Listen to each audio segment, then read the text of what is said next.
ವಿಜಯಪುರ ಪಟ್ಟಣದಲ್ಲಿ ನೂತನವಾಗಿ ಭಾನು digital printer ನೂತನವಾಗಿ ಪ್ರಾರಂಭವಾಗಿದೆ.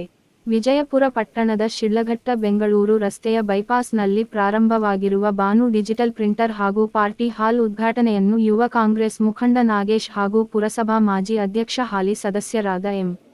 ಸತೀಶ್ ಕುಮಾರ್ ಉದ್ಘಾಟಿಸಿದರು.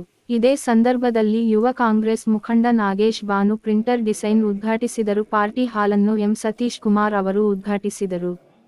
ಇದೇ ಸಂದರ್ಭದಲ್ಲಿ ಪುರಸಭಾ ಅಧ್ಯಕ್ಷ ಭವ್ಯ ಮಹೇಶ್ ಕಾಗೆ ಬಣ್ಣ, ಮಾಜಿ ನಿರ್ದೇಶಕ ಸೈಫುಲ್ಲಾ, ಡಾಕ್ಟರ್ ಬಿ.ಆರ್. ಅಂಬೇಡ್ಕರ್ ರಕ್ಷಣಾ ಸಮಿತಿಯ ರಾಜ್ಯಾಧ್ಯಕ್ಷ ಶ್ರೀನಿವಾಸ್ ಭಾನುಚಂದ್ರ ಹಾಗೂ ಜೆಡಿಎಸ್ ಮುಖಂಡ ಮೆಹಬೂಬ್ ಬಾಷಾ ಹಾಗೂ ಕಾಂಗ್ರೆಸ್ ಮುಖಂಡ ಕೆಸಿ ಮಂಜುನಾಥ್, ವಿಜಯಪುರ ಬ್ಲಾಕ್ ಕಾಂಗ್ರೆಸ್ ಅಧ್ಯಕ್ಷರಾದ ವೆಂಕಟೇಶ್ ಇನ್ನೂ ಅನೇಕ ಮುಖಂಡರು ಕಾರ್ಯಕ್ರಮದಲ್ಲಿ ಭಾಗವಹಿಸಿದ್ದರು. ಇದೇ ಸಂದರ್ಭದಲ್ಲಿ ಮಾಲೀಕ ಭಾನುಚಂದ್ರ ಮಾತನಾಡಿ, ನಮ್ಮಲ್ಲಿ ಉತ್ತಮವಾದ ಫ್ಲೆಕ್ಸ್ಗಳನ್ನು ರಿಯಾಯಿತಿ ದರದಲ್ಲಿ ಮಾಡಿಕೊಡಲಾಗುವುದು ಹಾಗೂ ಕಡಿಮೆ ದರದಲ್ಲಿ ಬರ್ತ್ಡೇ ಪಾರ್ಟಿಗಳನ್ನು ಆಚರಿಸಲು ಪಾರ್ಟಿ ಹಾಲನ್ನು ನೀಡಲಾಗುವುದು ಎಂದು ಹೇಳಿದರು. ಇಷ್ಟು